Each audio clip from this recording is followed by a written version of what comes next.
گویا اسے بے آبرو کر دیا تھا۔ وہ شرمسار ہو کر رہ گئی۔ مارے اہانت کے اس کا رنگ لہو ٹپکانے لگا۔ میں پہلے روز سے ہی تمہارے ساتھ ہوئے ہر ظلم کو جانتا ہوں، سمجھتا ہوں، تبھی میں نے جمشید کو وارن کیا تھا، مگر وہ نہیں مانا۔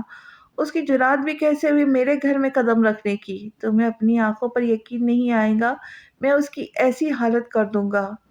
دبی دبی گھبراہٹ میں صفاقی کا عنصر تھا۔ اس نے گھبرا کر اسے دیکھا، مگر وہ بہت غصے میں تیزی سے وہاں سے نکل گیا۔ کوہ سار پر اتری رات میں چاند اپنے جوبن پہ تھا۔ وہ تو جیسے ماحول کی سحر میں گم ہو گئی۔ چونکہ ماسکو میں سردی بہت زیادہ تھی اور یہ پہاڑی علاقہ تھا، اس لیے یہاں وقت بے وقت کی برفانی ہونا معمولی بات تھی۔ وہ ہنوز اسی منظر میں گم رہتی اگر تہران اسے نہ پکارتا۔ تمہاری کافی؟ اس نے پلٹ کر ترشکرانہ مسکراہٹ کے ساتھ کپ تھام لیا۔ آؤ چاند کو دیکھتے ہیں۔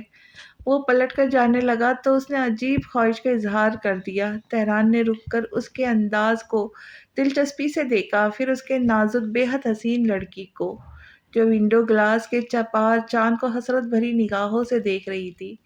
بیٹھ جاؤ نا، اس کی آنکھوں میں معصوم سی خواہش تھی۔ اس نے بے اختیار اس کا بازو پکڑ کر روکا۔ وہ یوں گہرا سانس بھر کر رہ گیا گویا ہار مان لی ہو، پھر اس کی طرف چوکڑی مار کر بیٹھ گیا۔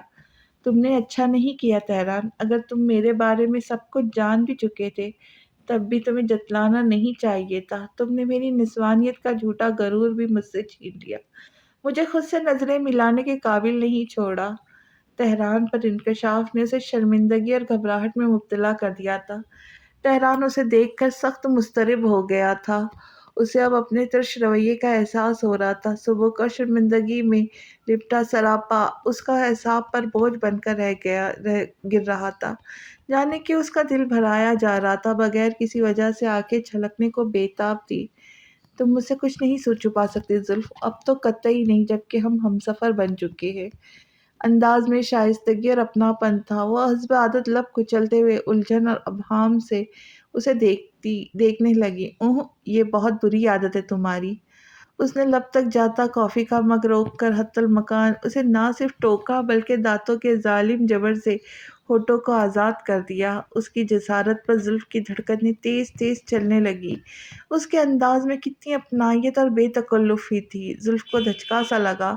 پرسکون اور سکوت بھری رات کی خاموشی میں جہاں کوئلے کے دہکنے کی آواز زور و شور سے آ رہی تھی، اپنے من پسند شخص کی قربت و رفاقت کو محسوس کرنا کس قدر خوبصورت احساس تھا۔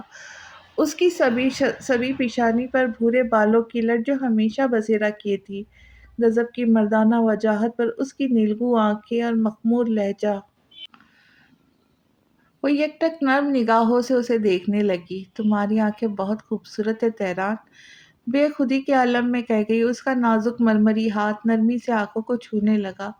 وہ اپنے اندر ایسی مقناطیسی کشش رکھتی تھی کہ وہ کئی ثانیے پلک نہیں جھپک سکا، نہ ہی اس کا ہاتھ جھٹک سکا، بس لمس کی حدت کو محسوس کرنے لگا جس نے دل میں لگی ایک چنگاری کو آگ کی صورت میں بھڑکا دیا جو اسے ڈسٹرب کر گئی۔ اس نے حتی المکان پہلو بدلا، نگاہیں چرا کر ادھر ادھر دیکھنے لگا۔ تم بہت انا پرست ہو، بہت مغرور ہو۔ کس بات کا غرور ہے تمہیں؟ اپنی خوبصورتی کا؟ اس کے معصومانہ چہرے پر بچکانہ سی خفگی کو محسوس کر کے زیر لب مسکرا دیا۔ ایک بات پوچھوں؟ ہوں؟ اس نے ہوں پر اکتفا کیا اور کپ لبوں سے لگا گیا۔ نظریں اب بھی اس کی جانب دیکھنے سے گریز کر رہی تھی۔ اگر میں تمہیں مجبور نہ کرتی تو تم دلنشیں سے شادی کرتے ہیں نا؟ تم اتنے یقین سے کیسے کہہ سکتی ہو؟ اس نے دلچسپی سے اسے دیکھا۔ اس لیے کیونکہ تم دونوں کے درمیان خاصا گہرا تعلق ہے بنسبت دوسرے دوستوں کی۔ اس کا جھکاؤ تمہاری طرف محسوس ہوتا اور وہ کچھ ڈسٹرب بھی لگ رہی تھی ہماری شادی کی بات سن کر۔ اس نے ہچکچاتے ہوئے کہا، بلا شبہ وہ بہت خوبصورت ہے، بہت قابل ہے، اس کے باوجود ہم دونوں کی سوچ اور ذات میں زمین آسمان کا فرق ہے۔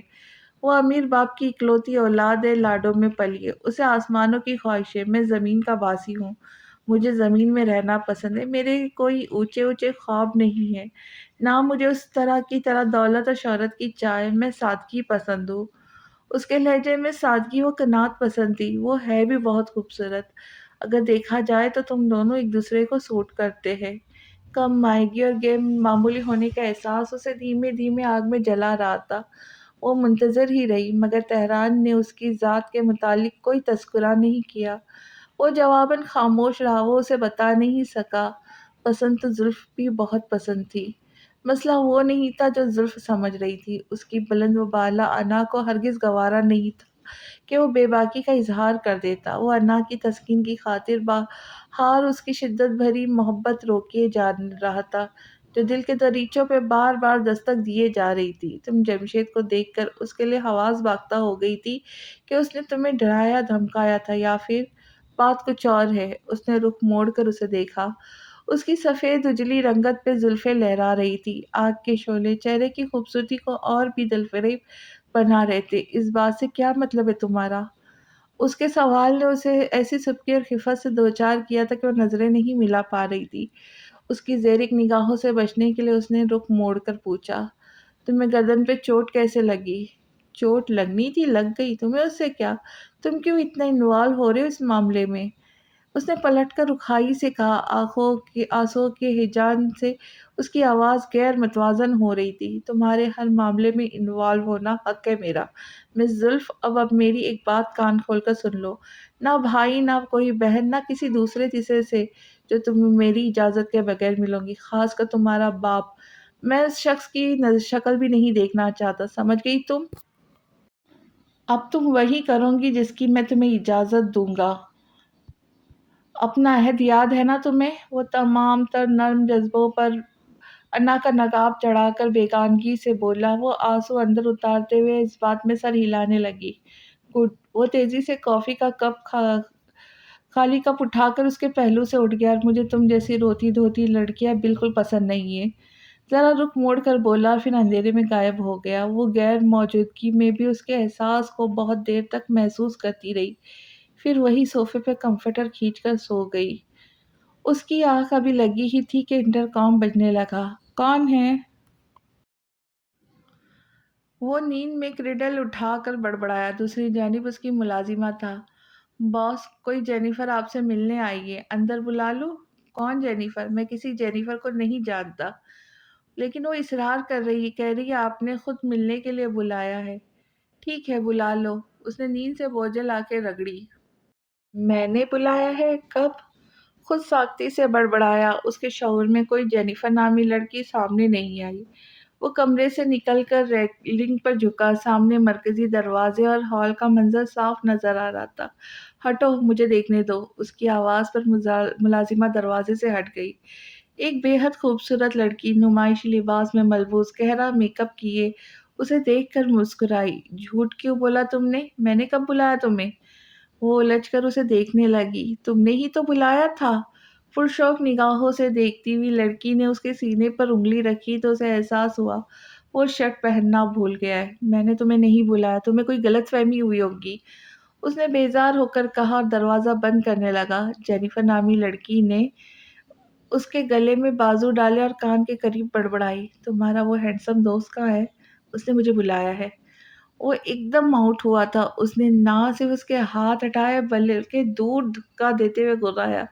دفع ہو جاؤ یہاں سے اور دوبارہ مت آنا۔ وہ خبیث ادھر نہیں رہتا، یہ میرا گھر ہے۔ وہ انگلی اٹھا کر چبا چبا کر کہنے لگا۔ لڑکی کیناور نظروں سے اس بدتمیز شخص کو گھورتی رہی، پھر اٹھ کر چلی گئی۔ حد ہوتی ہے، تم نے اسے اندر کیوں آنے دیا؟ نیند کھل جانے کی وجہ سے وہ چڑچڑاہٹ کا شکار ہو گیا، الٹا ملازمہ پر برس پڑا۔ باس، آپ نے خود ہی کہا تھا۔ وہ اسے دیکھ کر رہ گیا، پھر سر جھٹک کر اپنے کمرے میں آ گیا۔ بلا شبہ یہ امان ہی کی حرکت تھی، وہ اس سے حساب ضرور لے گا۔ اس نے ارادہ باندھا اور پھر سے بیڈ پر گر گیا۔ اس کے منع کرنے کے باوجود تہران نے اسے یونیورسٹی میں ایڈمیشن دلوا دیا۔ چونکہ ہائی اسکول کے بعد یونیورسٹی میں اس کا پہلا سال تھا، جو کمال حسن کی پابندی کی وجہ سے پیپرز میں عدم موجودگی کی وجہ سے ضائع ہو گیا تھا، اس لیے تہران نے نئے سرے سے اس کا ایڈمیشن کروا دیا۔ اندر سے کہیں وہ چاہتا تھا زلف اس کی سمانتر اور ہم پلہ ہو سکے۔ وہ اسے جذباتی طور پر مضبوط اور مشدد دیکھنا چاہتا تھا۔ زلف کو بھی شاید ادراک ہو چکا تھا، اس لیے اس کی اب اس کی باتیں مانتی ہی جا رہی تھی اور منواتا جا رہا تھا۔ اس اٹوٹ بندھن میں بندھے 2 سال کیسے گزرے انہیں وقت کا احساس نہیں ہوا۔ وقت کے ساتھ ان دونوں کی ذات میں بہت سی تبدیلیاں آئی تھی۔ جہاں زلف اپنے پیروں پہ کھڑے ہونے کی کوشش کر رہی تھی، تہران نے ہر موڑ پر اس کا ساتھ دیا تھا، اس کی محبت پر سر تسلیم خم کر دیا تھا۔ اس عرصے میں وہ ایک دوسرے کے بہت قریب آئے تھے، ان کے درمیان تعلق بہت گہرا ہو گیا تھا۔ افق کی کرنیں گلاس وال سے پھٹتی ہوئی اس کے چہرے پہ پڑ رہی تھی، وہ لبوں پر میٹھی مٹھی جمائے دشمنی جہاں کے خیالوں میں گم تھا، لبوں پر دل فریب سی مسکراہٹ کھیل رہی تھی۔ تبھی سیل فون بجنے لگا، وہ چونک کر متوجہ ہوا، زلف کالنگ دیکھ کر مسکراہٹ گہری ہوتی چلی گئی۔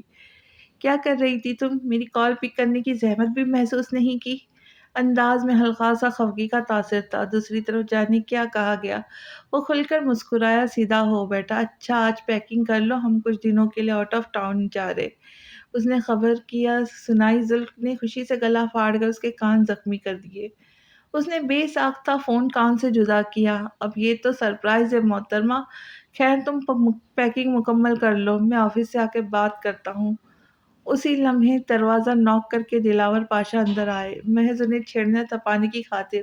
کس قدر شرارت سے اس نے سیل فون پر کہا تھا، وہ سب میں اکیلے بتاؤں گا میری جان، یہاں ایک معزز ہستی تشریف فرمائے جن کے سامنے یہ باتیں نامعقول لگیں گی۔ اس نے ایک تصوراتی بوسہ بھی دے ڈالا۔ یہ کیا چھچورا پن لگا رکھا ہے تم نے صبح شام آفس میں؟ وہ سرتابا سلگ گئے۔ شادی شدہ آدمی ہوں، آپ جانتے ہیں بیوی کے چونچلے اٹھانے پڑتے ہیں۔ مسکینیت کی انتہا تھی یعنی۔ وہ ہاتھ باہم پھنسا کر آگے کو ہوا۔ تو کیا سوچا آپ نے پاشا صاحب میری چھٹی کے بارے میں؟ انداز بے پناہ مشفق تھا۔ دلاور پاشا کے اعصاب کچھ ڈھیلے پڑ گئے، بلا شبہ وہ پرانی بات کو لے کر اس سے بہت ناراض تھے، مگر ان دونوں 2 سالوں میں دن رات لگاتار کام کر کے اس کے بزنس کو بے تحاشا کامیابیاں دلائی تھی، اور پھر وہ کہاں اس بیگانہ رہ سکتے تھے۔ بالآخر تھی تو ساری دولت اسی کی، وہ تو بوڑھے ہو چلے تھے، وہ اکلوتا تھا، ان کی آنکھوں کا سکون تھا۔ بے شک وہ سخت رویے کے مالک تھے، کھلی محبت انہیں ہی جتلاتے نہیں تھے۔ جب تہران نے اس طویل وقت کے بعد چھٹی کا مطالبہ کیا تو منع ہی نہیں کر سکے۔ وہ اکلوتا تھا، ان کی آنکھوں کا سکون تھا۔ بے شک وہ سخت رویے کے مالک تھے، کھلی محبت نہیں جتلاتے نہیں تھے۔ جب تہران نے ان سے طویل وقت کے بعد چھٹی کا مطالبہ کیا تو منع ہی نہیں کر سکے۔ ان کے گلے شکوے اپنی موت آپ مر گئے اور اس کے آفس چلے آئے۔ ماں 2 لفافوں کی۔ یہ تم دونوں کے لیے ہنی مون کے ٹکٹس ہیں۔ کس لیے؟ تہران کو شوق لگا۔ تمہارے لیے اور کس لیے؟ تحفہ ہے میری طرف سے، اور 2 ہفتوں سے زیادہ چھٹیوں کی اجازت نہیں ہے، وہ بظاہر سختی سے کہہ رہے تھے۔ تہران دل ہی دل میں اتنا خوش ہوا تھا کہ بے اختیار انہیں گلے لگا لیا۔ تھینک یو سو مچ بابا۔ اس کے لہجے میں مان اور بے پناہ محبت تھی۔ خوش رہو، جیتے رہو ہمیشہ۔ کتنی ہی دعائیں ان کے دل سے نکلی تھی۔ ان کی آنکھیں بھر آئی، کتنے وقتوں بعد وہ اسے یوں گلے لگایا تھا۔ ساری انا ایک طرف رکھ کر اس کے گرد بازو دراز کر لیے، جیسے صدیوں کی مسافت کے بعد کسی مسافر کو منزل مل گئی ہو۔ وہ اس سے الگ ہوتے ہوئے ہاتھ میں بریسلٹ اتارنے لگے۔ یہ تحفہ میرے والد صاحب نے دیا تھا، وہ کہتے تھے جیسے سکے کے 2 پہلو ہوتے، ایک سیاہ اور ایک سفید، اسی طرح انسان کے بھی 2 پہلو ہوتے، ایک اچھا اور برا۔ اب جب تم محبت کر ہی بیٹھے ہو تو تمہیں یہ نصیحت کرتا ہوں کہ محبت میں مبتلا ہونے کو تمہارے لیے اس کی صرف ایک خوبی ہی کافی ہے، مگر زندگی کے کسی موڑ پر اگر تم پر خامیاں بھی آشکار ہو جائے تب بھی تم اس کا ہاتھ مت چھوڑنا، کیونکہ تمہیں اس کی برائیاں اور اچھائیاں دونوں سمت اپنانا ہے، دونوں سے محبت کرنی ہے۔ وہ بہت لگاؤ اور خوش خوئی سے کہتے اس کے مضبوط کلائی پر بریسلٹ باندھ رہے تھے۔ اسے بھی میں گفٹ سمجھوں؟ وہ شریر ہوا۔ دلاور پاشا نے مسکرا کر اثبات میں سر ہلاتے ہوئے اسے ایک بار پھر سے سینے سے لگا لیا۔ یوروے آ کے انہیں احساس ہوا گرم علاقے میں آ گئے۔ یہ سارا علاقہ زیادہ تر بیچ اور پتلے ریتیلے پہاڑوں پر مشتمل تھا، مگر وہ دونوں ماسکو کی سردی کے عادی یہاں بھی اسی نسبت سے گرم لباس لائے تھے۔ اس نے بارہا تہران سے کہا چند ایک نئے کپڑے خریدنے کو، مگر اس کے نزدیک یہ فضول خرچی تھی۔ کیونکہ 2 ہفتوں بعد انہیں واپس ماسکو لوٹ جانا تھا۔ اس وقت سورج مکھی کے بڑے بڑے پھولوں والا پرنٹڈ سیاہ بیچ ڈریس میں ملبوس، مقامی ٹوپی سر پر رکھے، وہ چلتی ہوئی ایک طرف آ رکی۔ بیچ کی نرم اور ریتیلی سطح زمین پر پیر دھستے جا رہے تھے۔ اس کے ہاتھ میں کینوس تھا جو اس نے ایکسل پر لگا کر سیٹ کیا اور پلٹ کر شور کی جانب دیکھا جہاں تہران نے ابھی بھی پانی میں چھلانگ لگائی تھی۔ اس نے آس پاس بڑی گہری نگاہوں سے جائزہ لیا۔ کوئی قابل دلچسپی چیز بھی نہیں تھی جسے اپنے کینوس پہ اتار سکتی، مگر ہاں، اس کا محبوب، جان سے پیارا شخص، وہ تو تھا۔ اس نے مسکرا کر رنگوں کی پلیٹ اور برش اٹھا لیا۔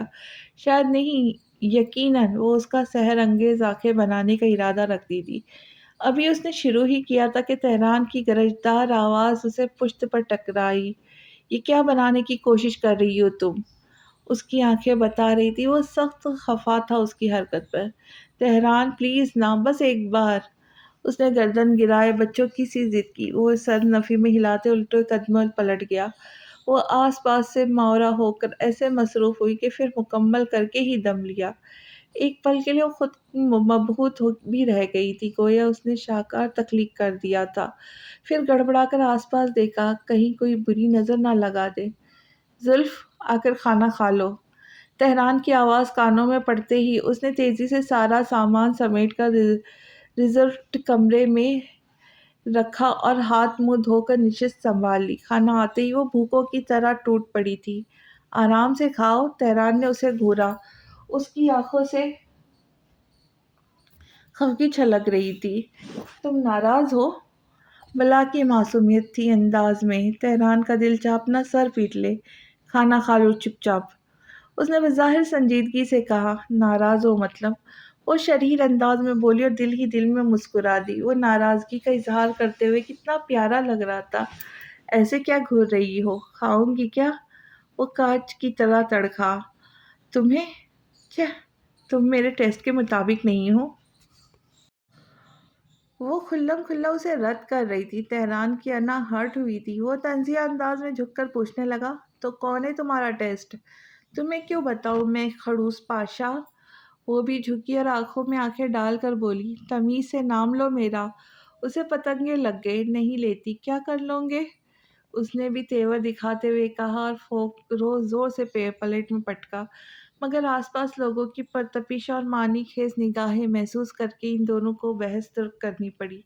دیکھ لوں گا تمہیں، پلیز، اس نے کھلی دعوت دی۔ انداز بڑا چیلنجنگ تھا اور لبوں پر چڑھا دینے والی مسکراہٹ تھی۔ تہران کا جی جل کر خاک ہو گیا۔ وہ بدمزگی سے کھانا چھوڑ کر بیٹھ گیا، البتہ زلف اس کے تاثرات سے بھرپور لطف اندوز ہوتی رہی۔ اسی لمحے ویٹر ٹیبل پر حاضری دینے آیا تھا۔ اس کے ہاتھ میں گلاب کا پھول تھا۔